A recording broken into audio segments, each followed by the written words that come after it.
Eu, inclusivamente, quando apresentei a minha tese de mestrado, utilizei um GIF do Ratatouille. O Ratatouille explica muito bem este sentimento que eu tive. Que é um momento em que o rato está ali a comer umas coisas, prova daqui um morango, prova daqui outro, prova daqui, e depois parecem foguetes. Uma explosão de emoção. Porque é isso, é quando tu sentes pela primeira vez como a gastronomia, a cozinha, te pode fazer sentir coisas que tu nunca sentiste. E eu tive naquele momento o meu momento eureka. Hello, no one is available to take your call. Please leave a message after the tone.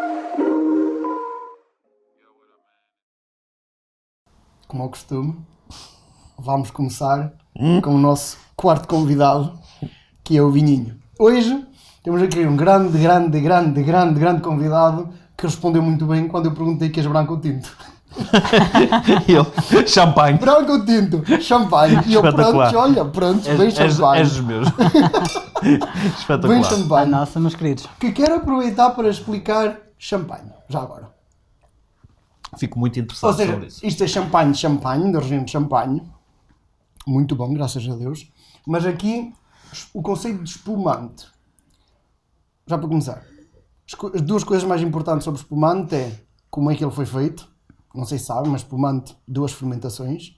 Tens uma primeira fermentação que cria o vinho base e uma segunda fermentação mais curta, que é a que cria a bolha, assim dizendo. Nessa segunda fermentação tem que ser em fechado, para o CO2 não sair, e é assim que cria a bolha. Método tradicional, que é o que em Champanhe fazem, que às vezes também se chama método champenoise, método clássico, quer dizer que essa segunda fermentação acontece na garrafa em que o vinho vai ser vendido já. Prosecco, por exemplo, a segunda fermentação é num tanque à pressão enorme. Porquê que se faz isto? Porque depois o fermento, depois de fermentar aqueles açúcares todos, morre quando já não tem mais açúcar. E torna-se um sólidozinho, que é o que nós também chamamos de borra. E em Champanhe, por lei, o vinho tem que passar no mínimo 12 meses nessas borras antes de remover as borras e vender o vinho para o cliente. E é por isso que Champanhe é tão especial. Uma das muitas razões.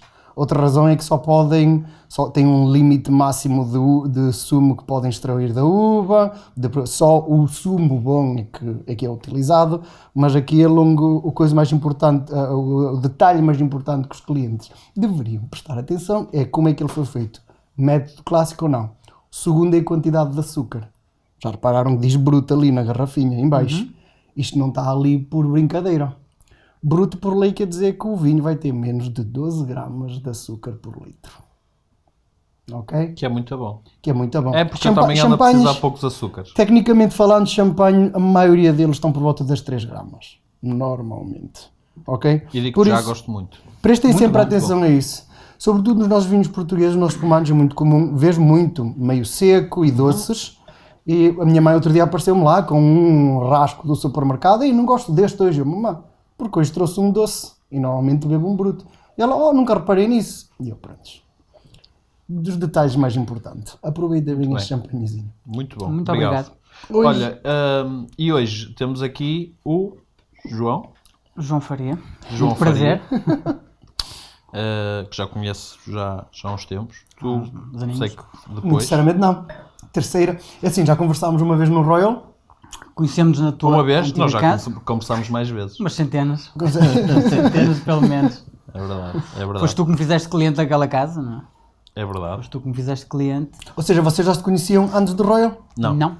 Conhecemos no Royal, o João como cliente e eu como empregado do Royal, e fomos desenvolvendo conversas. João, na por cima, é daquelas pessoas que, tal como eu, gosta de se sentar no balcão. Para ti agora nesta fase deve ser terrível, eu sei. Complicado.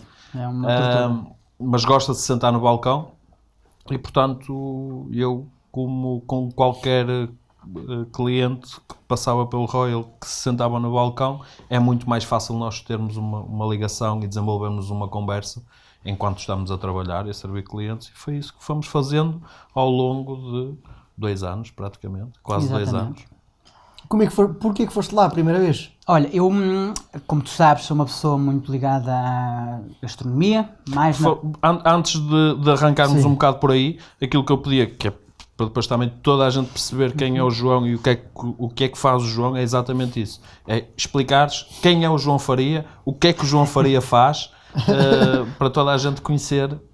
Pronto, isso tem que voltar um bocadinho atrás, há uns 10 anos atrás, quando comecei a desenvolver o meu gosto pela área da gastronomia, pela alta cozinha no geral, quando comecei a aplicar o meu tempo livre e as minhas poupanças em experiências gastronómicas a um nível elevado, digamos assim, a comer cá dentro, em Portugal, mas depois também a expandir-me lá para fora, a visitar alguns dos melhores restaurantes do mundo, e depois comecei a escrever sobre isso, no meu blog Menu Executivo. Ora, paralelamente a isso, comecei também no Instagram muito cedo, quando a rede social aqui em Portugal ainda estava a ganhar alguma notoriedade, e por isso também consegui rapidamente ter alguma atenção sobre a minha conta, Menu Executivo, e também aí passei a relatar as minhas experiências. Hoje em dia relato muito mais no Instagram do que no blog, porque os blogs em geral estão um bocadinho mais separados, digamos assim. É muito mais fácil chegar a um público diversificado em qualquer parte do mundo através do Instagram. No blog também... É muito mais rápido, não é? No blog tem que haver uma proatividade da pessoa em lá chegar, enquanto que no Instagram Pode aparecer lá. estás na casa de banho a fazer o teu scrollzinho Exato. do dia, não é? E pode. aparece. É? Pronto. Exatamente. A partir daí comecei a ganhar alguma notoriedade no Isso meio. em que ano já agora? Acho que foi em 2013. Só. Ok. 2012, talvez 2012, não te quero enganar, 2012, 2013, 2011, mas acho que foi 2012, 2013. Sim, terá sido, porque a minha viagem ao Noma já tinha um Instagram, foi em 2014, terá sido 2012, perto disso. Depois, pronto, este é um nicho, a alta cozinha, a área da gastronomia enquanto experiência, é um nicho, por isso comecei a entrar em determinados círculos, ser convidado para ser membro do júri de alguns prémios, a nível nacional, depois também a nível internacional, e fui convidado para fazer crítica gastronómica para o Porto Canal, em 2016, tive um pequeno programa, durava um bocadinho menos do que este vai durar, era uma rúbrica, num programa que tu de certeza conheces, que é o Imperdíveis, muito ligado à parte verdade. vínica. Eu conheço. É, Eu conheço. Ei, eu por acaso não. Vejo. como assim? Jesus. Falha-me, meu. Esquece. Desculpa, estávamos a falar. Fala só para mim. Exato, tu não digas que percebes de Quem és vinhos ou tu? gostas de vinhos, meu Quem amigo. és tu? Ei, nunca ouvi falar desse Eu programa. diria que é provavelmente o programa de vinhos mais longo, há mais tempo em televisão, que vai de uma... É assim, Ele não vê televisão. é assim Mas pra- ele só lê duas coisas livros. para me proteger. Não vejo televisão e só regressei a Portugal há 3 anos. Por isso, Então aí eu desculpo, pronto, porque obrigado. era um programa Obrigado. que está há mais de 7 anos e que ganhou bastante notoriedade no meio. Novamente é um nicho, trabalha para o nicho, mas toda a gente do nicho conhece os Imperdíveis, porque foca nos vinhos, experiências vínicas, etc. Visita quintos, bem. Vais dar uma vista de olhos e vais ver como é interessante. Ora, convidaram-me para introduzir uma componente gastronómica no programa, porque sentiam que faltava essa vertente. E então decidimos criar uma coisa que era inédita em Portugal e que eu saiba no mundo, que era uma videocrítica. E eu entrava no restaurante com 2 pessoas da produção, com um telemóvel, gravávamos a entrada, fazíamos alguns movimentos a nível de produção, mas numa altura em que o telemóvel é muito comum, toda a gente tira fotografias, ninguém estranhava que eu estivesse a comer e alguém ao lado com um telemóvel, que poderia muito bem aceitar fotografias. Não fazia ideia do que estava a passar. Exatamente. A crítica era anónima, paga. Eu felizmente também recebia, coisa que é raro nesta área. Também se calhar por isso é que não durou muito tempo, porque o programa era muito caro. Era muito caro, teve imenso sucesso, de tal forma Não lhe dei envelope ao fim, não? De tal forma que eu comecei no Imperdíveis, mas depois a produção disse, pá, temos que fazer uma coisa separada disto. Como tive mais tempo, tivemos mais 2 pessoas a juntarem-se e ficou o Foodies vai Imperdíveis, um programa mais extenso, independente do próprio Imperdíveis. Não só o vinho. Não, ali era, ou seja, separámos. Teve de tal forma sucesso, foi muito interessante, as pessoas gostavam muito e eu também me dava um gosto tremendo ter que escrever a crítica, depois dar voz, que para mim era um grande desafio. Eu não gosto muito da minha voz, falo muito rápido, como já viram, então isto para televisão não corre bem, peço desculpa, que já digo. Não há problema. Não é televisão nisto. pronto, para vídeo, e pronto. Tive essa experiência, foi muito interessante, visitei restaurantes de norte a sul. Depois, também desenvolvi investigação académico-científica, fiz um mestrado em Lisboa e puxei também o tema para a área da gastronomia, estudei a relação entre a arte, a criatividade e a alta cozinha, de uma forma muito extensa, foi um trabalho que me deu imenso gosto, inclusivamente daí surgiu um convite para seguir para doutoramento, que não aceitei, mas aceitei continuar a investigação, fiz mais uma publicação, apresentei num congresso uma variante dessa tese, também deu-me alguma estaleca, foi muito interessante, deu-me imenso gosto aprofundar o processo criativo associado à alta cozinha. Depois lembrei-me, isto já para resumir, depois daí lembrei-me de, junto com, novamente, depois entramos num determinado círculo, criámos amizades, criámos gostos e lembrámos, eu e mais um grupo de pessoas, porque tínhamos uma paixão em comum pela rabanada, de criar a Confraria da Rabanada. Já ouvi falar nisso. Temos uma Confraria da Rabanada que defende a tradição, apoiando-se naquilo que a contemporaneidade nos dá de melhor, que é a técnica, a criatividade, a hipótese de criarmos um objeto gastronómico de uma forma muito conceptual. Uma rabanada para nós pode ser uma espuma, desde que tenha sido pensado de forma a recriar a experiência de uma rabanada, seja pelo sabor com diferentes texturas, mas poderemos ir lá mais à frente. Depois entrei, e hoje ainda estou, na Zumato, trabalhei como Product Manager, agora estou mais na parte de suporte e operações aqui no Norte. Antes disso também cheguei a dar consultoria em restaurantes, parte gastronómica, marketing digital, tenho também uma pós-graduação na área que me permitiu desenvolver algum trabalho nessa vertente. E pronto, acho que já fiz algum resumo, sim, até bastante extenso. Coisa pouca. Não, já deu para ter. Deixa-me só também fazer um parênteses para a parte da coquetelaria, porque estavas-me a perguntar como é que conheci Como é que foste ter sim, porque é que foste lá ter? E estava-te a dizer, a parte da gastronomia enquanto comida, alta cozinha, sempre me interessou. A parte dos coquetéis e da bebida em si não tinha grande interesse, porque acho que é muito difícil dominar estas duas áreas, o vinhos, bebidas, coquetelaria e gastronomia. Então todo o meu tempo foi focado em estudar sobre comida. E tinha algum preconceito sobre espaços como o Royal. E eu tinha visitado já alguns espaços em Lisboa de coquetéis e entrava e pagava muito por um coquetel. E no caso do Royal eu passava à porta e achava, isto é demasiado pretencioso, isto não é para mim. Ainda que eu tenha visitado alguns dos melhores restaurantes do mundo. Só que aquele espaço achava, não sei, não me sentia confortável como me sentia no outro meio. Ainda para mais, eu não gosto muito de fazer coisas sozinho. E ali, aquela entrada intimidava-me. A entrada no Royal é bastante... Intimidava-me. E então, um dia perdi a vergonha, estava lá a passar, deixa-me entrar. Eu acho que esse primeiro dia, corrige-me se estiver errado, acho que foi um dia em que tu vieste e abriste o computador e estiveste a trabalhar numa mesa com o computador.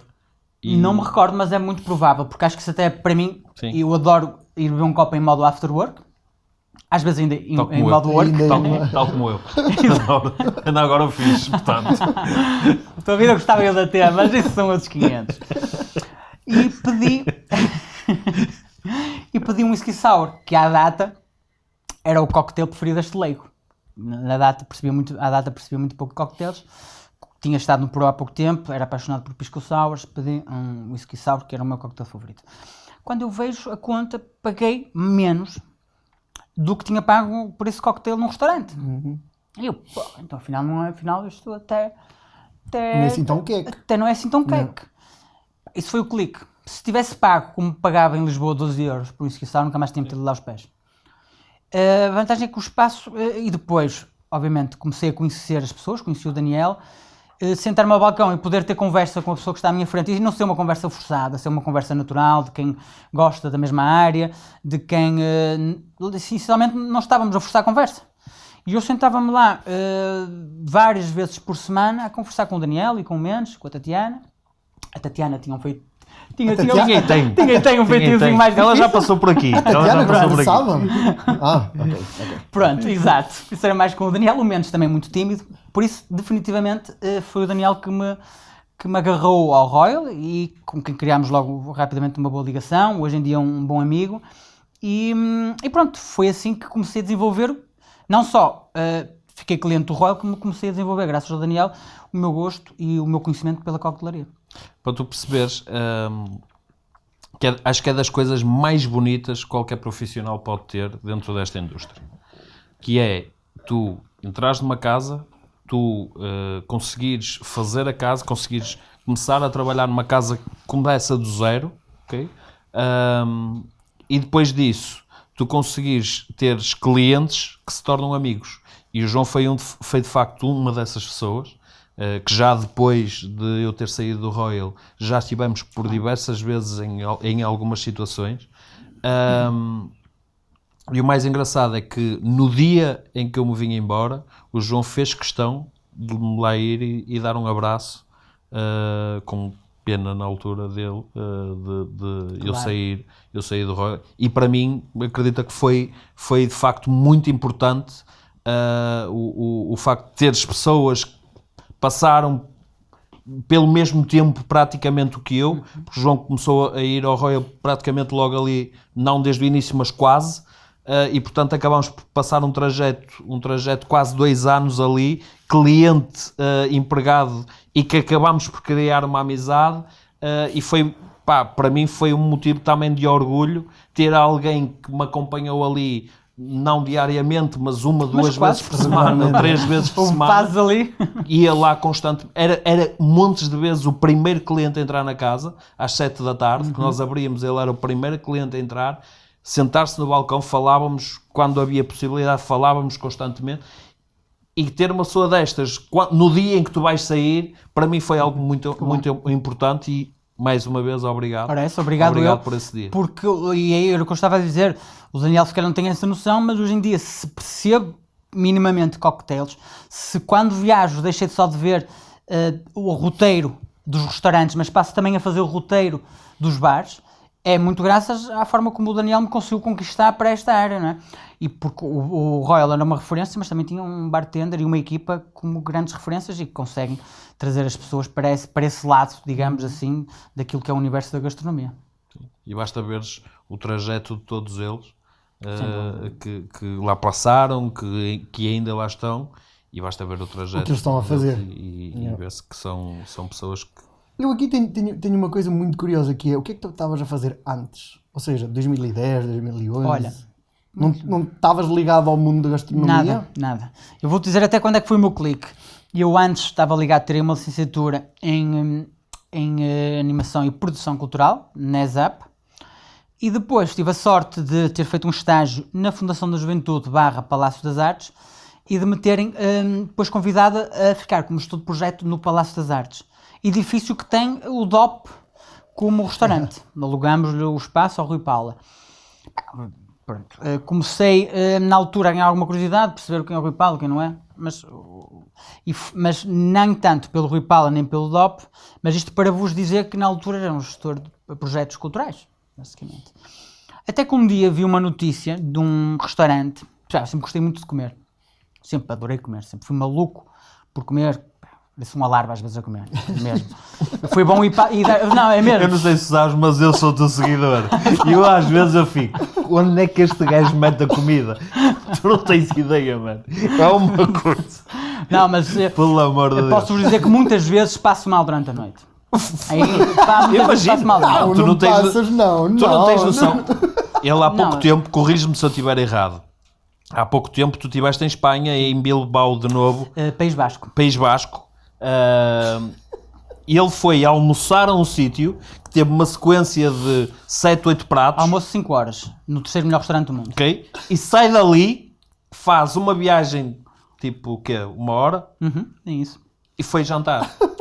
Temos 2 horas de intervalo, também é um estrela Michelin, cozinha italiana. Mas para assim, perceber. era em trabalho. Não, por fome. Pelo contrário. Depois foi tem... em lazer, com pessoas amigas, ligado ao mundo da gastronomia. Exatamente. Alguns deles eu conheço. Chefes, jornalistas da área, amigos. Ele está a falar assim como se ele não fosse capaz de fazer uma coisa dessas. De beber sou capaz, de comer se calhar. Exato. Mas então e o clique? Pronto, e dizia-te, eu sempre adorei comer.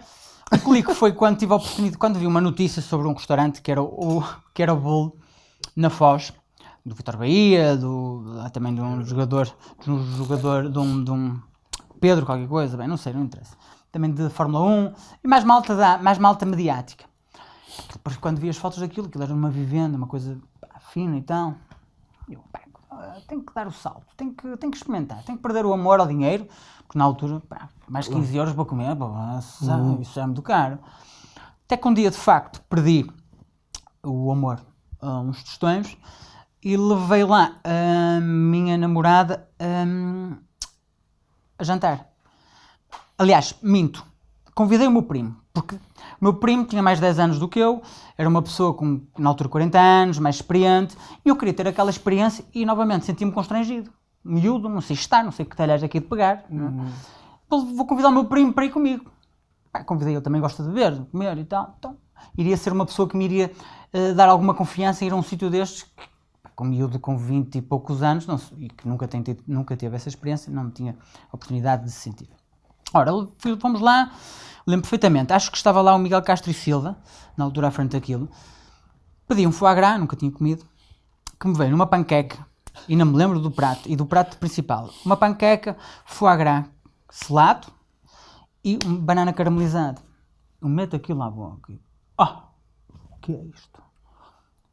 O foie gras, já experimentaram, de certeza, tem ali uma gordura, tem ali uma coisa muito difícil de escrever por palavras, e depois a banana caramelizada, o doce e a gordura, o salgado, aquilo fez ali uma explosão.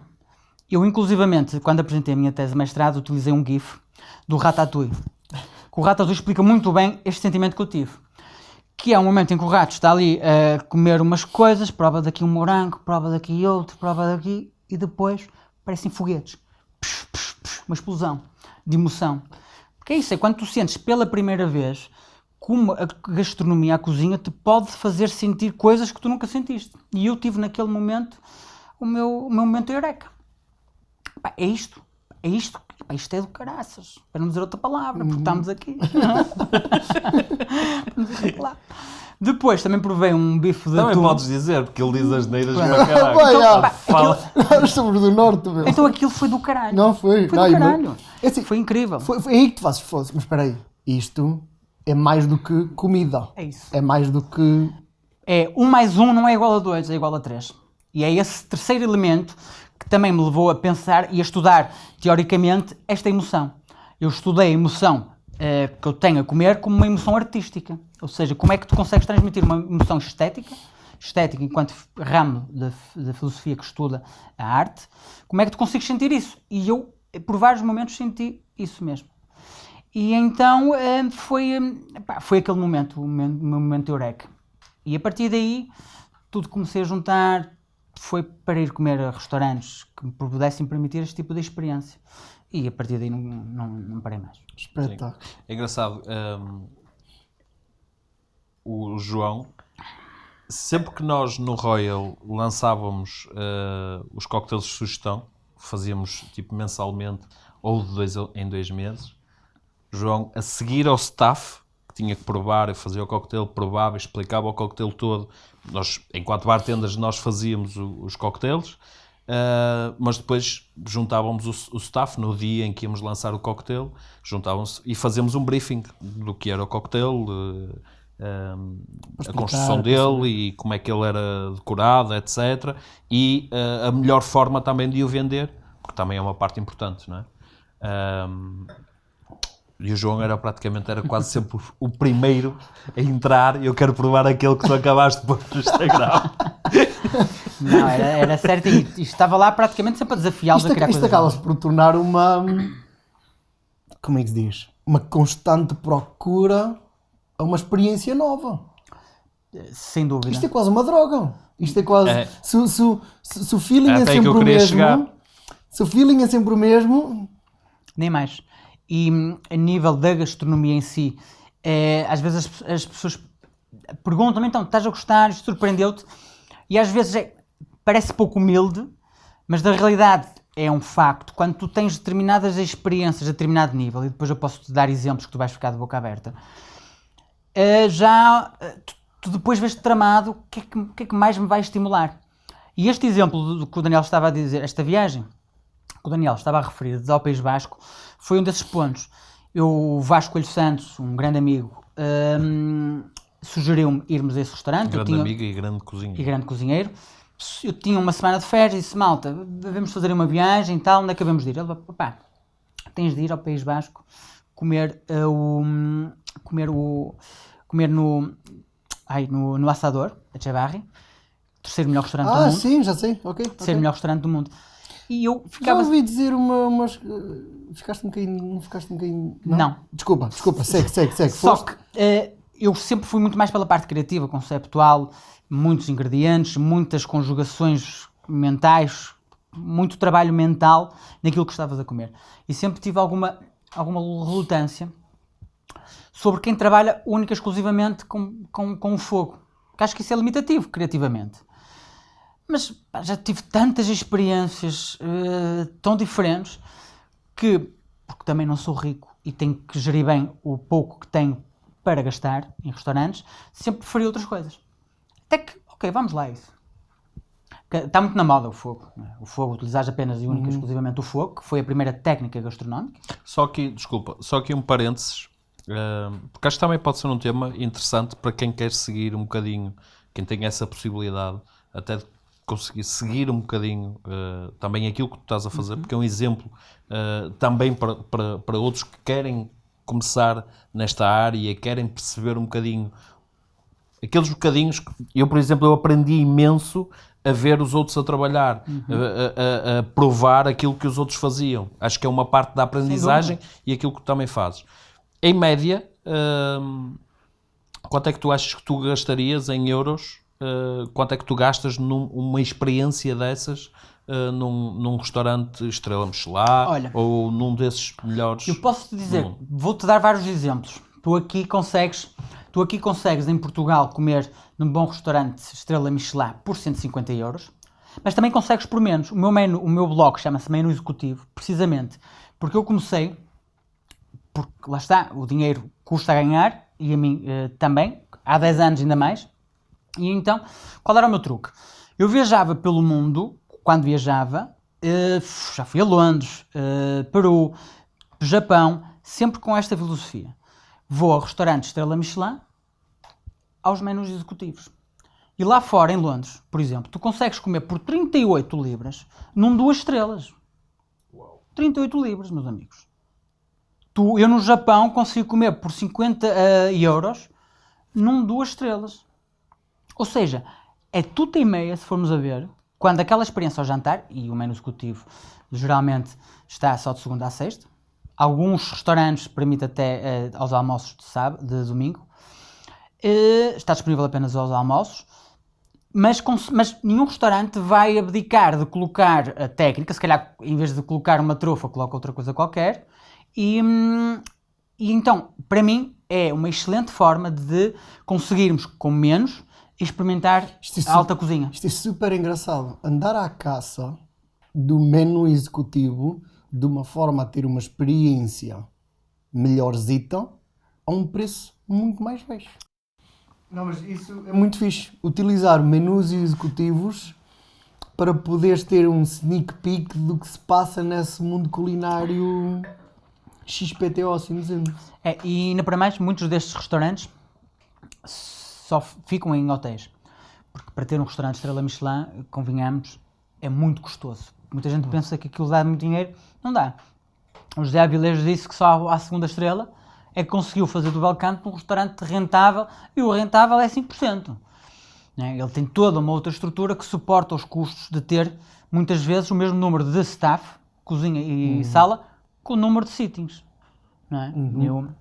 Há restaurantes Estrela Michelin que têm 40 colaboradores para 40 clientes. E isto é muito custoso, por mais caro que custa um menu. Mas dizia eu, há cidades como Londres é paradigmático, existem muitos hotéis com estrelas Michelin que têm outros restaurantes. Logo, se tu queres ter gente para a estrela Michelin e tens mais 3 restaurantes, tu tens que fazer um menu executivo. Por isso, tu não vais abdicar de deixar de ter a qualidade. Se calhar, em vez de teres uma lagosta, tens um carabineiro. Em Londres não, mas whatever.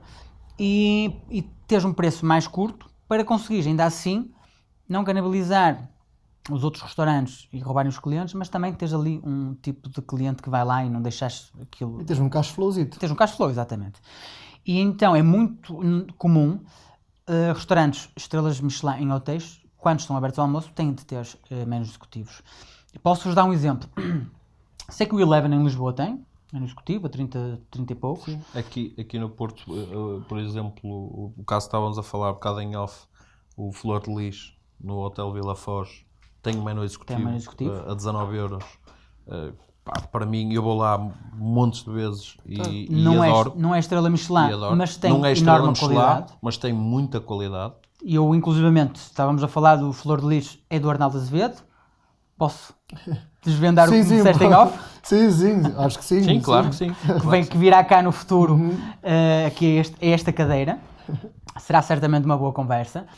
Ele, quando estava no teatro, foi uma das 3 notas máximas que eu dei em todo um ano de programa. Foi nota 5, porque o preço-qualidade do menu que eu lá provei, para a criatividade, para a qualidade do produto, comi um magre de pato, não é barato. Eu paguei 20, 25 euros, já não me recordo bem, mas preço-qualidade, imperdível.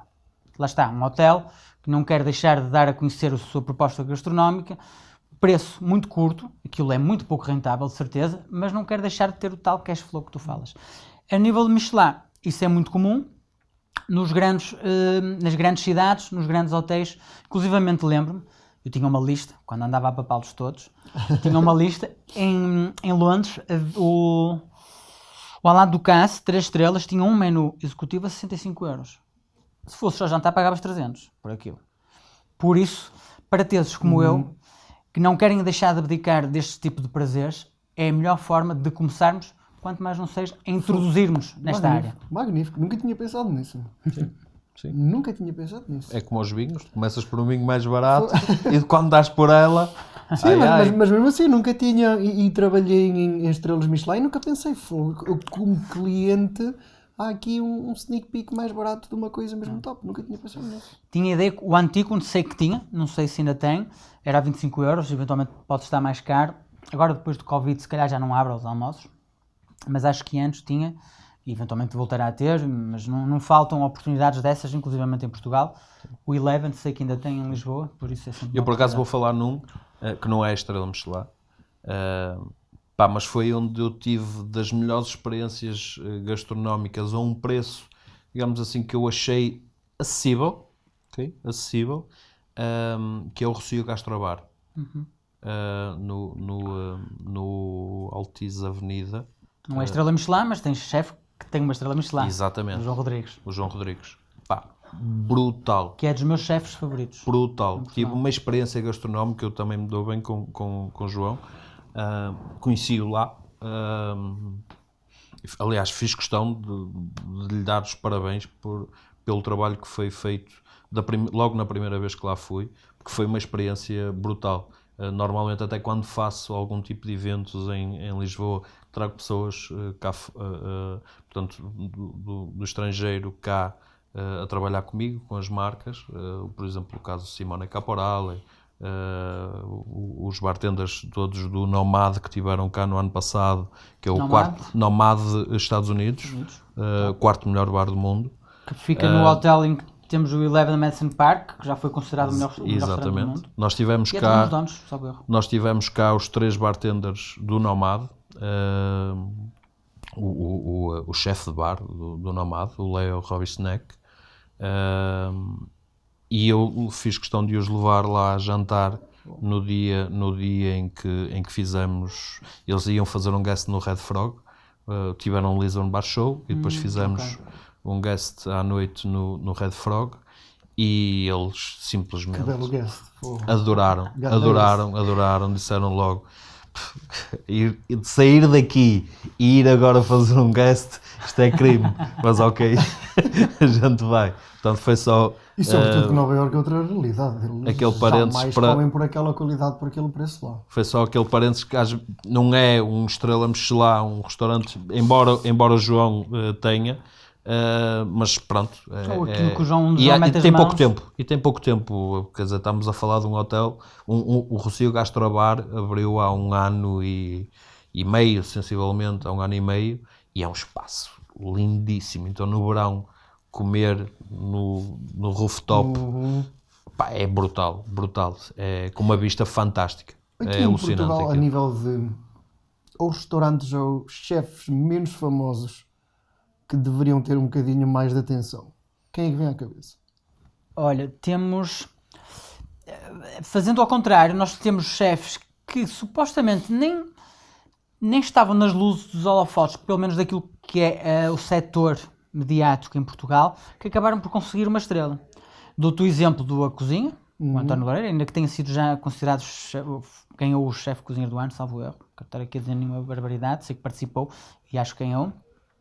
Temos também o G Pousada, em Bragança, ou seja, nós aqui em Portugal queixámos muito que o guia não olha para nós da mesma forma que olha para a Espanha, porque até há muito pouco tempo não existiam guias, não existiam inspectores no guia, que são portugueses. Agora temos pelo menos um. E por isso a discrepância de números, Portugal e Espanha, ainda que tendo em conta a proporção, a diferença de tamanho, de espaço, etc. Era muito. Ainda continua, mas na minha opinião, temos muita gente boa a trabalhar em Portugal. Mas o guia valoriza determinados critérios. Critérios cada vez estão a ser mais diferentes e difíceis de discutir, porque no Japão é uma coisa, na Tailândia é outra. Como é que permite um street food na Tailândia ou em Singapura e não olha para os nossos? Bem, não vamos entrar por aí. Mas na Europa o critério tem sido muito pelo fine dining, pela consistência. E eu, se querem que vos diga, acho que temos restaurantes com estrela Michelin que não deviam ter. O contrário, se calhar também poderá existir, mas temos restaurantes que não têm consistência e que têm estrela Michelin, que têm um serviço péssimo comparado com aquilo que deveria ser um serviço de estrela Michelin. Eu, inclusivamente, estive agora, não interessa dizer nomes, mas estive agora num espaço com estrela Michelin, também para o interior, que no menu, apresentou-me um menu, falava lá num determinado peixe. No momento em que me apresentaram o prato, não fizeram referência ao tipo de peixe, era um prato de peixe. Aqui está. E eu começo a comer aquilo, mas o que é que dizia no menu? O que é isto? Isto não, olha, desculpa, que peixe é isto? Ah, não lhe dissemos. Não. E depois soube, porque comentei aquilo nas redes sociais, que ao almoço também tinha acontecido exatamente o mesmo. Ou seja, tiveram a oportunidade de corrigir o menu e imprimir outros. Tiveram a oportunidade de, quando me apresentaram, dizer: olha, peço desculpa, está aqui um lapso, vai ser outro peixe. Tiveram a oportunidade de, quando me serviram o prato, corrigir e não o fizeram. Ou seja, foi propositado, quiseram omitir ali. A ver se passava. A ver se passava. E a este nível não pode ser. E em Portugal ainda temos muita chica espertice. O consumidor não é muito exigente, vai ao estrela Michelin se calhar sem grande conhecimento, e o que não faz mal no ótica do consumidor. Mas a exigência de quem está do outro lado a servir tem que ser a mesma, se tu és crítico ou se tu és o leigo que vai lá ao estrela Michelin pela primeira vez. Tiveram azar comigo porque por acaso olha para o peixe, isto não me parece o mesmo peixe. E pronto. Mas, como eu, muitos outros devem ter passado. Claro. Ou seja, nós criticamos muito que os inspectores não nos dão atenção, mas na realidade, se formos a ser exigentes, onde é que está de facto um restaurante a responder a todos os critérios necessários? Serviço, consistência, criatividade e produto. Não temos assim muitos. Na realidade, temos muitos bons chefes que vão ter a oportunidade de assumir cozinhas no futuro. Temos uma geração muito boa. Temos muitos outros chefes, mais de outra geração, que também poderiam ter. E em Lisboa temos casos disso, em hotéis, etc. Mas na realidade há uma conjugação de fatores que, na minha opinião, fazem com que Portugal esteja um bocadinho atrás. E o que é que achas que é isso? O pessoal que investiu não tem amor à camisola, má gestão e o staff começa a dizer deixa para lá? Acho que é falta de exigência. Acho que é isso. Acho que as pessoas acham que o cliente não tem essa exigência e então também não forças, e depois também a falta de recursos humanos, que é um grave problema. Se na cozinha o chefe está lá e consegue controlar, e neste caso o chefe também poderia ter resolvido esta situação com a equipa de sala. Na sala nós temos um grande déficit de serviço, de qualidade de serviço, de finesse. Sim, por acaso já estávamos a falar isso nos episódios anteriores. O facto de certa área estar mais, como dizer, ter mais atenção do que outra. O chefe definitivamente é superstar, às vezes o bar é secundário, nem sequer dá muita atenção ao chefe de bar, às vezes a nível de vinhos, a nível de serviço também não está bom. Achas que além do serviço há mais alguma coisa que esteja a falhar? No geral, depende muito de caso para caso. E como te disse, eu não quero estar a dizer um nome de um ou outro chefe, porque conheço muita gente na área que, pelas suas competências, criatividade e pelo trabalho que fazem, mereciam a estrela. Mas a equipa... Enquanto pessoa. Depois, tem muito a ver com o espaço onde estão, tem muito a ver com a equipa que têm, e depois todas estas variáveis ainda não se conjugam. Nós eu acho que vamos ter, o guia deve estar para ser lançado, costuma ser em novembro, em Portugal e Espanha. Vamos ver qual vai ser a tendência, tendo em consideração aquilo pelo qual o setor passou. E eu acho que não vão haver muitas perdas, eventualmente um outro ganho, uma outra subida. Temos alguns 2 estrelas que mereciam mais, temos alguns 2 estrelas que mereciam menos, mas isso é sempre uma opinião pessoal, não quero entrar por aí. Resumidamente, e voltando atrás, temos muitos bons chefes que vão ter a oportunidade de ganhar estrelas Michelin porque são muito bons naquilo que fazem, criativamente e tecnicamente. Precisam é das condições necessárias e não sei se algum deles atualmente tem essas condições. Agora, qualidade eles têm, muitas. Será que é isso, facto de... Porque assim, por acaso na hotelaria, no mundo da hotelaria, sempre é assim. O departamento de F&B normalmente quase custa dinheiro, assim dizendo. Normalmente não é uma grande fonte de rendimento. Achas que o que está a acontecer é porque há investidores que se metem nela sem saberem no que se estão a meter e depois veem que afinal aquilo não dá assim tanto dinheiro como devia dar e começam a desleixar? Ora, investidor que é investidor tem de saber que o fine dining não dá dinheiro. Pouca gente sabe ou pensa assim. O fine dining, a estrela Michelin, para conseguir a estrela Michelin, o investimento tem que ser absurdo. Absurdo. Tu não podes querer tirar dinheiro daquilo. A estrela Michelin pode ser suporte mediático a um determinado grupo, como é o Alma, numa plataforma multifood, não é? Como é o Bacanto, num grupo José Avilés, como é até um louco, no grupo que agora está a crescer com o do Alexandre Silva no mercado. Ou seja, é quase mais diversificação de portfólio do que outra coisa. Ou então é um chamariz para potenciar o nome, a marca e todos os outros projetos. E vão ficar à margem nos outros projetos. Estamos a falar Multifood, por exemplo, acho que é o maior grupo e eles em Portugal. Anda por ali. Eu sei que este ano iam abrir, não sei se chegaram a abrir todos, mas iam abrir mais 7 ou 8 espaços. Iam ficar com 27 espaços, salvo erro. São muito poucos aqueles que conseguem ser rentáveis por si só. Eventualmente conseguirão. A cozinha, não conheço mais nenhum do grupo. Tem que ser. Mas também depois é por isso que alguns perdem um bocadinho nas outras variáveis. Por isso é que eu acho que existem alguns restaurantes com uma estrela que não mereciam essa estrela. Novamente, porque o staff não é competente. E não é competente porquê? Porque não tem dinheiro para trazer os bons. Claro. O staff... o serviço de sala custa dinheiro. E assim, a vida de estrela Michelin para os empregados, tu tens que amar. É uma vida péssima. A nível de horários, a nível de... Assim, normalmente as folgas estão ali certinhas, porque o restaurante fecha naquelas datas, que costuma ser segundas e terças. As férias, normalmente, todos os anos é sempre a mesma coisa, por isso tens ao menos essa estabilidade. Mas eu lembro-me, quando eu estive no Estrela Michelin, aquilo era, às 9 da manhã estavas lá, passar toalhas a ferro, aspirar tudo, pôr tudo no sul de França, no hotel de Castellet. E aquilo, trabalhavas até lá para as 3 da tarde, ias para casa 3 horitas, às 6 da tarde vinhas embora outra vez e ficavas até lá para as 2 da manhã. E siga, sempre a dar ligar. Claro. Ou seja, ao menos tinhas as tuas folguinhas que eram certas porque o restaurante fechava, mas nos dias em que estava a trabalhar, esquece... Repara, há coisas que nós não fazemos, não é só porque amamos, não é só porque gostamos. Claro. Há coisas que nós fazemos que também nos dão currículo. Claro. Que é o que a maioria das pessoas fazem. A maioria das Não é? pessoas ali, por acaso, naquele hotel, dali iam muito para Courchevel para fazer uma temporada de inverno, e aí sim enchiam um bocadinho os bolsos. Ou seja, era muito comum fazer o verão no sul de França e depois fazer o inverno lá em Courchevel. Mas é muito à volta do, a não ser para o currículo, a não ser que tenhas mesmo amor, não é muito atrativo.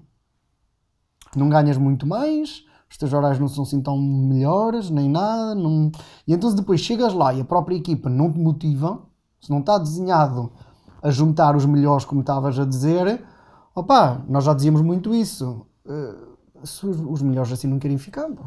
É isso, e eu acho que acima de tudo os salários aqui são péssimos e os bons, o bom staff de sala está para fora. Como os bons chefes. Ainda que os chefes aqui consigam, com o custo, qualidade de vida, consigam sobreviver e percebam que aqui muito dificilmente lá fora vão ter a mesma notoriedade que aqui terão. Aqui conseguem subir mais facilmente, ainda que os ordenados não sejam tão aliciantes. Porquê? Menos competição? Menos competição, exatamente. A nível de sala é muito mais difícil. Eu acho que também consegue subir. Temos grandes sommeliers, grandes chefes de sala. Eu lembro-me de serviços no Yetman, o próprio Edgar do Euskalduna. Há grandes serviços, mas a maior parte, quando quer ganhar dinheiro, e aí é que vai evoluindo, vai para fora. Vai para Londres, inclusivamente a Ásia, para grandes hotéis, e aí sim vai crescendo, mas depois também acaba por ficar por lá, porque depois de começares a ganhar 3 mil euros, vais para aqui para ganhar o que é 1.000, mesmo como chefe de sala, 1.500 no absurdo. Claro. Acho que nenhum deve ganhar 1.500. Sim. Gostava que sim, mas desconfio. Não vens, já ficas por lá. Depois é sempre a saltar, mas saltas por lá por fora. E a nova geração, eu digo a nova geração porque antigamente, da mesma forma que há 30 anos ser chefe não era uma coisa bem vista, há 10 anos passou a ser, ou há 15, Sim, só não, agora é que o serviço de sala, na minha opinião, está a ganhar algum respeito. Porque... Tu achas que isso pode ser, que acho que pode ser uma questão interessante, tu achas que isso pode ser fruto das nossas escolas de hotelaria? Do bom trabalho das nossas escolas de hotelaria? Sem dúvida, eu acho que nós temos várias, Escola de Lamego, Escola de Porto, Escola de Estoril, também não quero estar a ser injusto com mais nenhuma, mas Escola de Lamego, toda a gente que trabalha com uma malta que vem de Lamego, mais até que do Porto, me diz incrivelmente bem da qualidade dos alunos que saem de lá. Eu acho que as próprias escolas estão a começar a perceber a importância que têm que dar, ou o respeito que têm que atribuir, ou então, melhor, o respeito que os alunos têm de dar pelos serviços pelo trabalho que fazem no serviço de sala. Porque até então era uma coisa que qualquer pessoa com o 9º ano poderia começar a fazer. E agora nós estamos a profissionalizar esse tipo de... Eu foquei um bocadinho também nessa questão. Eu tive a felicidade de em 2017 e 2018 percorrer algumas escolas de hotelaria e mesmo profiteclas, em que tive a oportunidade também de jantar e com o serviço desses mesmos miúdos, alguns miúdos, outros nem tanto, mas profissionais que estão a acabar as suas formações para sair para o mundo do trabalho, e simplesmente impecáveis, com um serviço muito atentos, muito explicativos sobre todos os passos que estavam a ter, muito cuidado, e achei muito interessante todo esse trabalho, já a um nível de profissionalismo já médio-alto. Isso por acaso é uma coisa que é interessante, porque assim, nós nas escolas de hotelaria, tudo bem que foi de certa forma aquilo é mais quase um brainwash para tu teres o mindset correto do que aprender competências técnicas. Bom, desculpa, se és cozinheiro, se és pasteleiro ou assim, claro, tens aquelas componentes mais técnicas que és obrigado mas eu acho que a coisa mais importante que se tira dessas escolas é a mentalidade do ter integridade naquilo que fazes.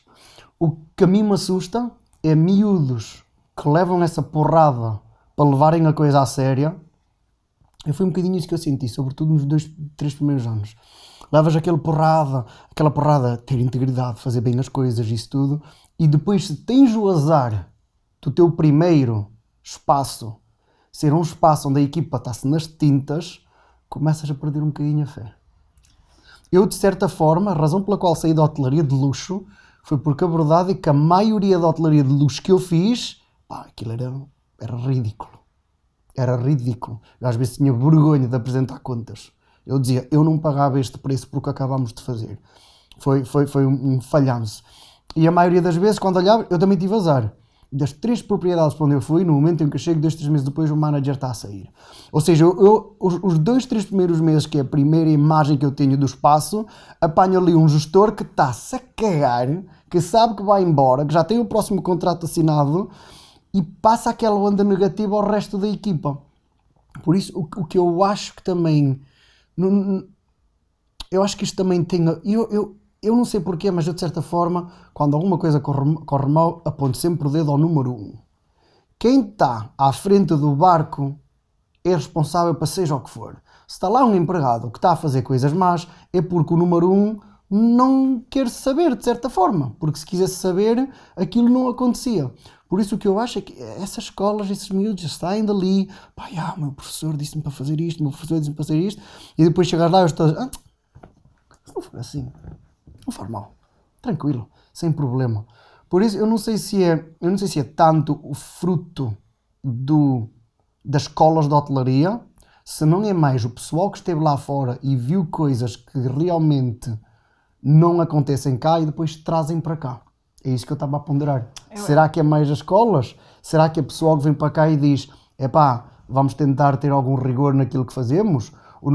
Falávamos disso com o Elson da última vez, o nosso produto nacional é muito bom. Se o trabalharmos de outra forma, temos aqui possibilidade de fazer mesmo uma coisa muito boa. Será que é isso? Acho que é uma conjugação de duas coisas. Eu sou defensor da escola é fundamental, independentemente da área. E já faltava a valorização da profissão da equipa de sala, do staff de sala, também a esse nível. E aí, ainda que não te deem um mundo, eu acho, aliás, começando logo por aí, eu acho que toda a gente na área da gastronomia que queira fazer um trabalho numa gama média alta, tem que ter mundo. E seja para escrever, os jornalistas, quem fala tem que ter mundo, mas quem cozinha, quem trabalha também tem que ter mundo, porque nós aqui somos muito pequenos. Nós não vamos conhecer o que se faz, só ler livros, até pode ser, e ver vídeos, ajuda imenso, mas temos que ir lá para perceber o tipo, e falando agora no serviço, da elegância, da dança. Por exemplo, vocês tinham noção do que o El Bulli, a equipa de sala, tinha aulas de balé. A equipa de sala tinha aulas de balé precisamente para saber como... Postura, forma de colocar, forma de tirar. Estava a falar daquele exemplo que correu mal, Estrela Michelin. Uma das coisas que me irritavam profundamente era a colocação dos talheres. Não era elegante. Havia uma coisa bruta, agressiva, tipo quero ir toda embora. A postura, sabes, que não transmitia uma paz, uma tranquilidade para o comensal, que é isso que tu queres, quando tens uma vista brutal, queres estar lá e tranquilo, não queres ter alguém que no discurso que pareça que está ali com peso, queres ter uma elegância. Isto parecem pequenos pormenores, mas fazem... Os pormenores é que fazem todas a pormenor fazem a diferença. São os Os circuitos de sala, há mapas dos grandes restaurantes em que quem está a fazer uma coisa tem que ir por um sítio, quem está a fazer outra tem que ir por outra. Isso tu não aprendes nos vídeos, não é? Aprendes estando lá a observar, a estagiar, que é fundamental. Por isso há todo um mundo lá fora a ser criado, que também nós estamos a criar coisas aqui, mas que têm que ser transpostas para Portugal e só com experiências lá fora é que vamos percebendo disso. Dito isto, a escola para mim é fundamental para ter as bases. Eu sou um pleno defensor da escola, inclusivamente na arte. Na escola, até há umas décadas atrás, ensinava-se tudo que era o formalismo, mas não foi por isso que grandes artistas, depois de terem as regras rigorosas do formalismo clássico, deixaram de fazer coisas extremamente criativas e fora da caixa. Mas não deixaram de ter ali aquela escola. Claro. E eu sou defensor de que, se pudermos estudar, estudemos, aprendemos coisas e depois, se quisermos ser reverentes, que sejamos. Porque as regras são para ser quebradas. Mas ao menos sabemos que estamos a quebrar as regras e porquê que as estamos a quebrar. Tens aquelas bases, ao menos. Exatamente. Claro. para mudar um bocadinho de assunto, já que fazes consultadorias e isso tudo, qual é o que é que vês em restaurantes a nível... Porque isso é uma coisa que a mim no lado português me... Estou super curioso sobre isso, que é qual é o erro, sobretudo mais económico, aquela despesa que parece estúpida, mas que realmente ao fim do mês ou ao fim do ano faz uma grande diferença no budget anual, assim dizendo. Qual é o lado económico, aquele detalhe que normalmente falham, que ao fim do mês pesa muito monetariamente? Então, eu acho que há alguns pontos em que eu vejo vários restaurantes a falharem em alguns pontos que facilmente poderiam ser colmatados. Começando logo pela área principal na qual eu intervenho, que é a comunicação e marketing digital. Tu hoje em dia, com pessoas da área, com pessoas que têm alguma especialização, tu consegues, com pouco, fazer muito. Porque no marketing digital é muito fácil deitar dinheiro fora. Tu não sabes, carregas em promover, está a promover. Eu cheguei a ver promoções, publicidades de restaurantes em Luanda, restaurantes no Algarve, restaurantes em Lisboa. Ou seja, isso não faz sentido nenhum, porque estás a gastar dinheiro para alguém no Porto estar a ver a publicidade de alguém em Lisboa. Tu tens que, o grande truque no marketing digital, no geral, não só na restauração, é segmentar. Tu segmentando significa que 1 euro, cada vez que segmentas, está a ser melhor investido. Estás sempre a investir o mesmo. Estás a maximizar. Quanto mais segmentares, mais estás a conseguir maximizar e ajudar a converter. Essa vertente eu vejo muita gente a falhar, vejo muita gente a fazer má comunicação, a não querer investir nas redes sociais, a não investir nas plataformas, e aqui falo na Zomato. Há muita gente que está-se a marimbar para uma plataforma como a Zomato, quando é uma plataforma gratuita, em que tu podes ter ali um meio de trazer as pessoas ao teu restaurante e simplesmente não ligas, relativizas. Depois, vejo também muita gente, isto também numa área que me diz mais enquanto consumidor e enquanto alguém que está a analisar tudo aquilo que está a ter na experiência gastronómica, que é a decoração. Eu vejo muitos bons chefes, em locais até interessantes, que porque estão a fazer aquilo não enquanto negócio, também é negócio, mas mais enquanto negócio familiar, a ele e a mulher juntam-se, abrem um restaurante, estão muito confiantes naquilo que têm para dar a conhecer a nível de proposta gastronómica, mas depois descuram no conforto e na decoração. Estão as duas coisas muito ligadas, não é? Uma má cadeira em que tu te sentas e passado meia hora queres-te pirar, não é bom.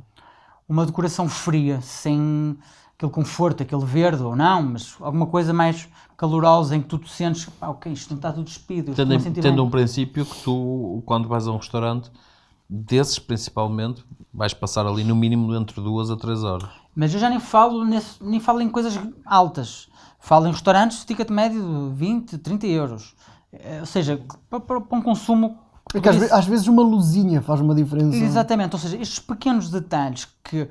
para aquele casal que está a abrir um restaurante com todas as poupanças que tem, não liga e pensa, vou poupar aqui, porque o que vai fazer a diferença é a comida. Não.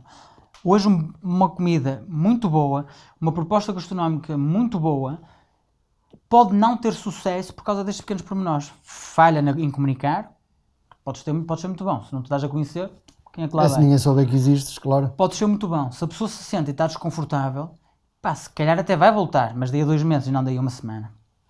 E se calhar vai sair com aquela sensação, sabe? Que foi bom, foi, mas se calhar nem sabe explicar o que é que foi, porque é uma coisa mais do subconsciente, mas estava no seu local, se calhar a mesa estava demasiado próxima, se calhar o som não estava ao nível certo e estavam a ter ali um date e a mesa ao lado, se calhar estava a ouvir. Eu lembro-me num brasão, nos Aliados, já estou a dizer nomes, mas pronto. Eu estresso muito. Eu acho que ele não vai levar a mão. Gosto muito do Sérgio Camas, é um excelente empreendedor, empresário e uma referência na área. E somos bons amigos. E nunca lhe disse isto, mas escrevi na altura no Instagram. Fui-me sentar numa mesa em que a mesa ao lado estava. Eu fazia isto e tocava. Mas a mesa não estava ocupada. Estava lá na conversa e tal. Quando o casal que se vai sentar naquela mesa olha para a mesa, olha para a proximidade, eles perceberam o nosso datezinho não vai ser tão privado como a gente gostava. Não vai dar para tocar a Não vai perninha nem ser tão nada, não privado vai dar como a para gente fazer gostava. nada. E percebeu-se claramente que a rapariga estava muito desconfortável. Eu estava com amigos, estava a marimbar. Mas também se estivesse num momento daqueles, ia estar muito possuído, digamos, por... Ou seja, concordo plenamente. É o que é que vamos comer, não a experiência. Não valorizamos a experiência a nível geral. Exatamente. E isto são coisas que, obviamente, que aquela mesa mais distante vai ter um custo. Porque vai ter menos lugares, vai dar menos receita. E para um brasão, eu no lugar do Sérgio também não estava-me a marimbar. Estava sempre cheio a barrote. Pois, também, lá está, Sempre cheio também a é barrote. verdade. Mas ele tem essa Como sorte. continua. E continua. Não é? Agora com menos lugares, por causa do Covid. Sim. Mas ele tem essa sorte e pode dar-se esse luxo de encurtar. Há muitos restaurantes que não podem e há muitos restaurantes que o facto de, lá está, da decoração, da música, de pequenos detalhes, são significativos para fazerem, naquele primeiro mês de abertura, fazerem ou não dos clientes que vão voltar daí uma semana, ou que vão voltar daí um mês, ou que não vão voltar. E Mas são detalhes pouco gostosos. A minha pergunta, eu compreendo aquilo que estás a dizer, compreendo a tua pergunta,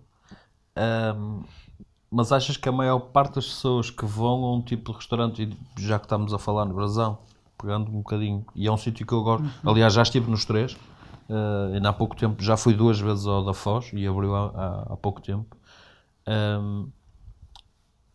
tendo um ticket médio na casa dos 20 euros, entre os 15 e 20, por aí, achas que as pessoas darão tanta importância a isso? Olha, mais do que o ticket médio é mais a experiência. Isto porquê? Estou a falar porque não é um tipo de comida, apesar de eles terem muitas coisas, mas o forte deles claramente é francesinha. Exato. Foi por isso que foram conhecidos. Exato.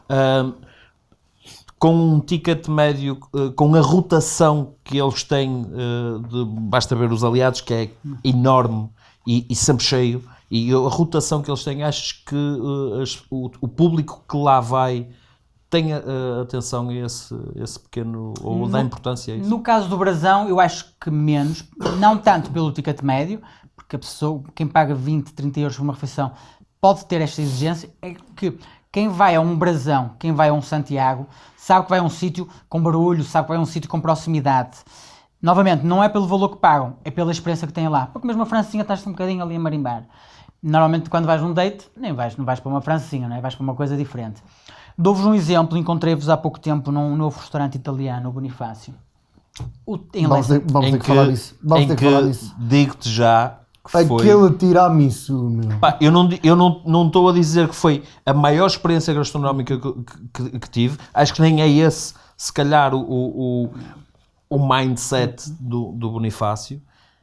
Pá, mas adorei tudo aquilo que comi. Estava tudo tão bem confeccionado, desde as entradas até à sobremesa. E encaixa naquilo que ele disse. Ticket médio mais ou menos parecido e já tens outra vibe lá dentro.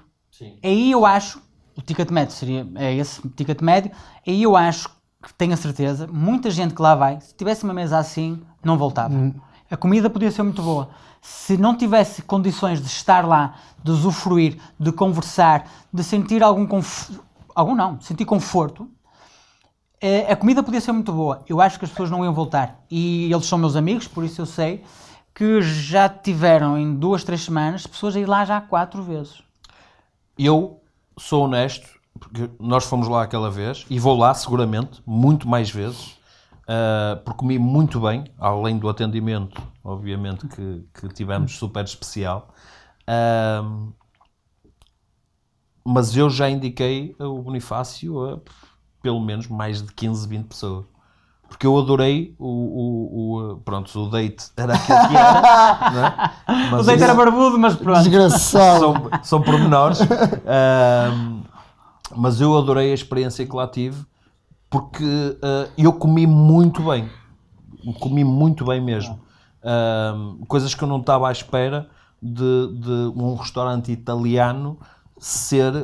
Sim, o pessoal olha para o lado italiano quase também quase para como, vir em às siga vezes, restaurante italiano, tu muitas vezes olhas como pizzas e massas, e a siga pouco também, mais. ia rodar. Ok? Ia rodar. Mas não, tive uma experiência gastronómica. Boa. Yeah, Isso é muito bom. Já agora, eu comentei isso no momento.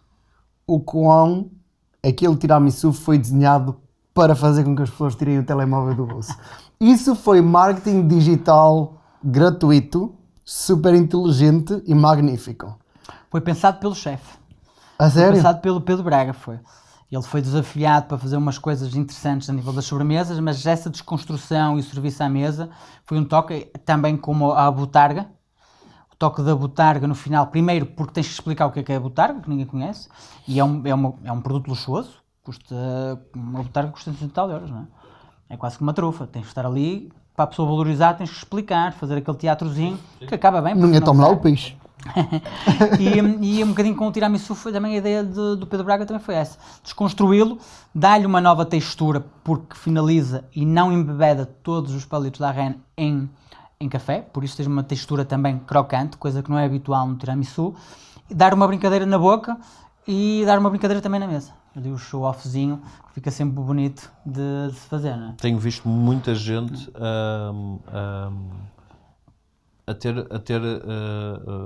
a dar uma opinião muito positiva do Bonifácio. Boa. Pessoas que já lá foram, amigos meus que já lá foram, e e tenho a certeza que a manter-se Vai ser referência.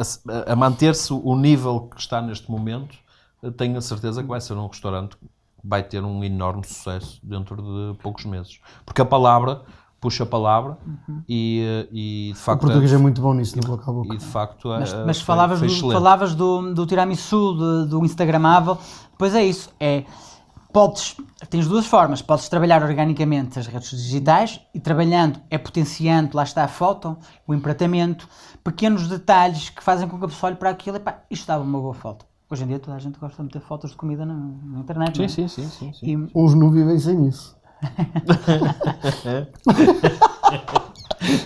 Não, desculpa, Opa, mas sim, quem quer? mas é Vamos verdade. e aí a publicidade gratuita, são as próprias pessoas que fazem esse trabalho por ti. E depois também tens a vertente paga. E aí, lá está, é trabalhar proativamente e investir dinheiro. Mas não precisas de investir muito para um restaurante conseguir dar-se a conhecer. E há um trabalho também importante para fazer a nível da comunicação que muitos restaurantes descuram e não trabalham. Sim. Sabes que, pronto, estás a brincar um bocadinho com o meu trabalho. Eu sei, Um bocadinho. Muito. Mas eu, e tal como o João também na área dele, e tu também na tua área, nós não deixamos de ser. Eu sou aquilo, ok, para leigos, brand ambassador de marcas, não é? Mas eu, como brand ambassador de marcas, eu não sou mais que um influencer das minhas marcas. Claro. Ok? Mas acho que me compete a mim também, como bartender, como uma pessoa que gosta desta área,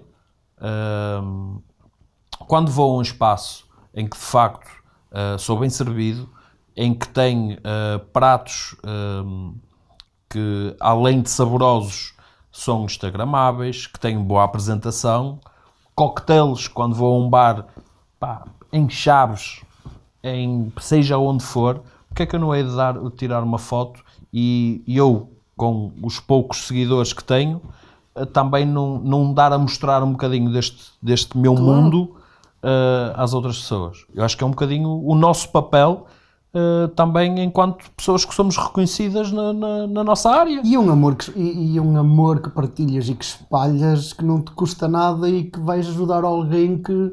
Porque assim, normalmente quando o fazes é porque a coisa é boa, por isso estás a ajudar alguém que já tem paixão pelo que faz. Sim. E Sim. dá vontade de fazer isso. Mas e tu, no teu trabalho, na tua profissão, por estás associado a uma empresa específica, muita gente como tu que eu conheço não faz com a liberdade que tu fazes. Sim. Aliás, há muita gente que não faz, que estão ligadas às marcas, como eu, que não o faz porque a empresa não o permite, ou isto ou não. Eu, apesar de estar ligado às minhas marcas, eu se vir um cocktail que é bem feito com outra marca qualquer, porque não hei de publicitar? Claro. Estou a publicitar não a marca em si, sim, mas estou a publicitar o bartender que a fez. Exato. Claro, exatamente. Por que não? Claro. Não é isso? Porque não? Eu acho que, para mim, faz todo sentido, porque eu estou a ajudar um Sim, bartender ou whatever, seja aquilo que for. Estou a ajudar outra pessoa da mesma área a mostrar o seu trabalho. Porque é que eu não hei de fazer? Para mim faz todo sentido. Para mim faz todo sentido e às vezes custa-me a perceber um bocadinho essas multinacionais, que é mais multinacionais, que têm essa vertente de Mais fechado. mais fechar, é a minha marca, as minhas marcas, as minhas marcas, e não te deixa publicitar ali alguém que não seja teu cliente. Isso é mais Aliás, eu dou o exemplo, por exemplo, do Bonifácio. O Bonifácio nem é um cliente meu, não tem nenhuma marca lá minha, mas eu gostei eu fui lá jantar, gostei do espaço, gostei do atendimento, gostei da comida. Porque é que eu não hei de colocar no Instagram, que é o meio maioritariamente que eu uso, porque é que eu não hei de colocar, publicitar, entre aspas, com as poucas pessoas que me seguem, porque eu tive logo imensas reações a dizer: fogo, esse tiramisu, cuidado, onde é que é? Onde é que não esse é? tiramisu foi super bem pensado, pá. Percebes? Tive logo imensas pessoas a colocar-me logo onde é que é. Ei, adorei, tenho que lá ir. E pessoas depois, no dia a seguir, a ligar-me: olha, onde é que foi isso? Tenho que marcar para lá ir. Portanto, de certeza que já lá foram pessoas indicadas. Por causa do... Por que não? Mas isso por acaso está super bem pensado. E eu acho que por acaso vê-se muito isso na comida italiana. Nós lá no Ritz em Genebra tínhamos o risoto que tínhamos era feito no redondo de parmesão. Ou seja, tu risoto? Assim, raspavas o Massa parmesão. já vi, mas o risoto nunca tinha visto. É, o Deve ser risoto, feito exatamente, raspas o queijinho, brandy, grappa normalmente, queimas, derretes o queijinho, metes o risoto lá para dentro, misturas tudo, metes no prato, rapas uma trufazinha por cima e sai. Opa, nós a cada vez que ligávamos, que acendíamos a grapa, era já toda a gente à volta a fazer. E eu, isto são coisas que, ok, se calhar o redondo de parmesão custa-te mais caro. Opa, Custam umas centenas. são muito caros. Também faz muitas doses, mas não é O barato. problema é que agora com o Covid acho que isso deve estar tramado. Pois, agora olha, nem sei como é que está, por Mas acaso. eu por acaso fui a Braga uma vez, a um espaço onde publicitava a massa com o parmesão, ou seja, e mostrava fotografias a fazer, e quando chego Não tem. pedimos a massa, e quando vem no prato, chega e pousa e tipo, e nós, para lá. Então, Mas comentaste? toda a... Pá, não comentei. Foi depois do Covid? Não, antes, já Foi foi antes, então, no início do ano, foi em Isso é muito mau, janeiro, talvez, marketing janeiro, de fevereiro. comunicação. Janeiro, fevereiro. O pessoal fica mesmo desiludido. E fiquei tipo, então, que é isto? What the fuck? Não foi isto que me venderam, sabes? Pela rede social não foi isto que me venderam. E fiquei ali um bocado, mas pronto, há que aceitar, dói menos. Olha, muito curioso sobre o que é que faz com que uma rabanada seja mesmo boa. Eu hoje volto para casa e tenho de dizer: mamã, a sua rabanada, falta-lhe isto. Não, ainda por cima a mim, enquanto presidente da confraria, não me compete dizer o que é que faz uma rabanada boa ou não, porque existem milhares de estilos de rabanada. Eu acho que... A tradicional, aquela que se faz no Natal normalmente. Qual é o truque que qualquer Olha, qualquer aí vai pessoa- já levar com uma que eu levei no ano passado. Porque é que a rabanada tem que ser só no Natal? Primeiro, a rabanada não é só no Natal. Opa, não vejo o Kevin. Eu levei Alone logo com agora. esta no ano passado, que eu coloquei qualquer coisa e A identifiquei. rabanada é muito Ele, mais do que isso. Não vejo o Que é filme que isto do é só de Kevin, Natal? Não vejo o filme do Kevin em agosto. Há coisas que é... Pá, nós lá em casa, Natal, Kevin Alone, vinho quente ali na lareira e rabanadas. Desculpa lá, mas pronto. Mas isso é tudo monção. Em abril, quando te apetece uma rabanada, qual é aquele truque caseiro que qualquer pessoa pode fazer que faz com que a rabanada seja mesmo muito melhor? Então, para já, falaste também no Natal, logo quebrar por aí, a rabanada come-se todo o ano, inclusivamente no Porto tens, e esta ideia de criar a confraria foi porque percebemos que muitos restaurantes tradicionais, e não só, tinham rabanada todo o ano na cidade do Porto. E fora do Porto também. Nós agora temos restaurantes em Santa Maria da Feira utilizam fogaça para fazer a rabanada. Em Amarante temos a Casa Aventura, melhor que a Bidela, que faz a rabanada todo o ano com o pão de lado amarante. Temos... E digo-te mais, no Royal nós tínhamos Exatamente. um cocktail O da rabanada. com rabanada. Pois era. Exatamente. O cocktail com rabanada. Não era todo o ano, porque era só às quintas, sextas e sábados. Era só, acho que era na parte de baixo. Era na parte de baixo, não era todo o ano, era um menu Ou que era seja, não específico. tiveste que fazer umas Só- rabanadas no teu. Só na parte de baixo, que era o menu que nós tínhamos do Monopólio, e tínhamos num desses cocktails, tínhamos lá um que era com rabanada e tínhamos durante todo o E ano. era bem bom. Tinha que E era muito bom. arranjar as rabanadas. Ou seja, existem rabanadas todo o ano em muitos pontos do país, assim deve ser, e depois começámos a perceber que existiam muito tipo de rabanadas, quer tradicionais, na sexta-feira. Eu vou estar a dar um dia de uma aula num curso de crítica gastronómica do Ricardo Fellner, ex-diretor da Time Out, crítico, escritor gastronómico, está cá a dar um curso nesse âmbito. Eu vou fazer uma rota das tascas, porque para além de adorar o fine dining, adoro também tascas, é do 880. Eu estive no Guedes hoje, portanto. Eu estive na Casa Expresso, fui lá fazer uma visita também. E vamos fazer uma rabanada de verde tinto. Mas ela, por exemplo, também faz rabanadas de chá verde. E hoje em dia existem rabanadas de todos os feitios e mais alguns. Porquê? Cá entre nós. Food cost. Pois é. Baixo. Reaproveitamento. Top. E pois é. E essa São é a margens, base. são margens. Essa é a base da rabanada, o reaproveitamento, o não desperdício.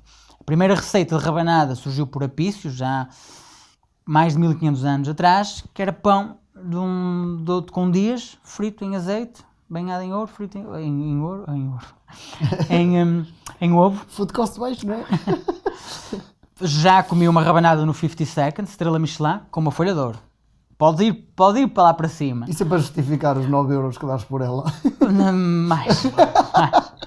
No mínimo, aquilo estava no menu, mas nunca seriam menos de 15. Ou seja, dá para todos os gostos, digamos assim. É um pão frito e depois dá-se à criatividade de qualquer um. Ou seja, a verdadeira rabanada, azeite. A rabanada era frita em azeite no tempo dos romanos e ainda hoje muita gente a frita em azeite. Ou manteiga clarificada, ou óleo, a gordura. Em banha de porco, inclusivamente. Qualquer gordura serve, mas a verdadeira. Sim, sim. A primeira receita. Exato. Temos de ter cuidado com os termos na confraria, Sim, sim, não é? porque senão ainda vai começar. Senão claro. dá barraco. Mas, para mim, uma boa rabanada tem que ter uma coisa. Contraste de texturas, para além do sabor. Ou seja, tens que sentir a cremosidade interior do pão e tens que sentir também a parte crocante ou com alguma textura de fora. Por isso é que é importante ser seca, porque consegue absorver mais facilmente o calor. molho interior. Ou seja, consegue reter mais Como facilmente é que fazes com que a parte de fora seja crocante? Se estiver seca, Sim. absorvendo, não perde textura. E então, a fritar, o contraste do calor com o interior, e tem frito rápido e sai. Tem que estar bem seca. E depois, também há alguns truques, congelando. Tu fazes a rabanada, fazes, por exemplo, um paralelepípedo, que é mais fácil. Deixas banhá-la no leite, com os aromáticos, rodas, banha novamente e vai a congelar. Assim, quando for a acertar, perde muito menos líquido e consegues uma diferença de texturas muito Comer interessante. rabanadas crocantes daqui a 2 mesinhos. Espetáculo. Porque daqui a 2 meses, porque é que não pedes à tua Pronto, mãe já lá para estás fim de tu. semana? Olha, Pronto. A vamos, minha mãe faz umas meus brutais. queridos, não sei se já têm a jantar, mas quando saímos daqui vamos comer uma rabanada então, ali ao Sêmia. Se já tiverem jantar, Vês? começam pela Pá, sobremesa e eu depois no vão jantar. máximo dos máximos às 10 da noite tenho de me ir embora, por isso. Pronto. Até às 10 da noite estás livre? Não, 9h30. Pronto. Até às 9h30 então a gente come uma rabanada. Vamos ao Ficas- Sêmia. Vamos ao Sêmia comer uma rabanadazinha lá. Olha, o que é que achas, e para terminar, porque o vinho está a acabar e agora deste-me fome, o que é que achas? Eu não sei porque é que tu. Eu tenho que fazer eu tudo hoje, Jesus, pá, que preguiçoso. Bem, o que é que tu. Olha, esta Sorry, pergunta até é beijo. tua. O que é que vai nos. O que é que dizem os olhos? Ou lá como é que tenho que ser eu a fazer o teu trabalho, mas vá. O que é que vem aí? Quais são os projetos futuros? Nos próximos, diria 12, 24 meses, o que é que vais andar a fazer? Olha, Projetos? agora que me tramaste. Já tenho alguns projetos delineados no futuro. já tenho alguns projetos delineados futuros, para já ainda são segredo, mas a minha ideia é cada vez mais, e quem trabalha na área da restauração, da gastronomia, não sendo alguém um elemento fundamental ou que tem que estar no restaurante, tem que ser um polvo, tem que dar para vários lados. Tenho um grande projeto na Zumato pela frente, que abracei, que me ocupa imenso tempo. A confraria também, vamos desenvolver mais projetos, quero criar um guia, um roteiro das rabanadas no Porto, também fora, criar um livro sobre a história da rabanada em Portugal. Mas profissionalmente também gostava muito de entrar na área da restauração numa outra forma, quem sabe numa outra perspectiva, também entrar pela parte mais da academia, já cheguei a dar algumas aulas, mas pontuais, em mestrados, mas gostava de entrar por aí de forma mais profissional, digamos, mas será evoluir e cada vez mais dar de mim a este setor que tanto amo, que tanto me apaixona e no qual eu quero continuar o resto da vida. E essa paixão da rabanada? Boa pergunta, não sei como é que surgiu, foi uma coisa de infância, da minha avó. Ok. Sempre valorizei muito o facto, eu gosto muito das coisas que são simples. Espírito natalício. Começou tudo aí, obviamente, mas começou tudo com o facto de ser uma coisa muito simples e fácil de trabalhar e a parte do reaproveitamento. Eu gosto de coisas simples e boas. Para depois também perceber a complexidade, aliás, para perceber a complexidade, só conhecendo o que é simples e percebendo o que é a coisa mais simples. Isso Fantástico. Mesmo. E agora Olha, disso tudo. onde é que o pessoal te pode seguir para saber onde é que se come bem? Menu Executivo no Instagram, essencialmente. Também tenho o blog, mas está um bocadinho mais parado, mas tem ainda informações sobre experiências no mundo que são muito válidas e atuais. E essencialmente Instagram, Menu Executivo. Fantástico. Ok. Olha, Muito bom. muito obrigado por ter vindo. Meus queridos, obrigado pelo convite. É sempre um Obrigado. prazer falar Muito convosco obrigado. sobre Para a próxima estes assuntos trazemos que nos duas, apaixonam. porque o Daniel bebe muito. Muito obrigado. Desculpa lá, pá, Sem mas o dúvida. Daniel... Mais uma vez. Ao restinho que Tchau. falta no copo. Fica bem, vá, Obrigado. vamos jantar. Obrigado.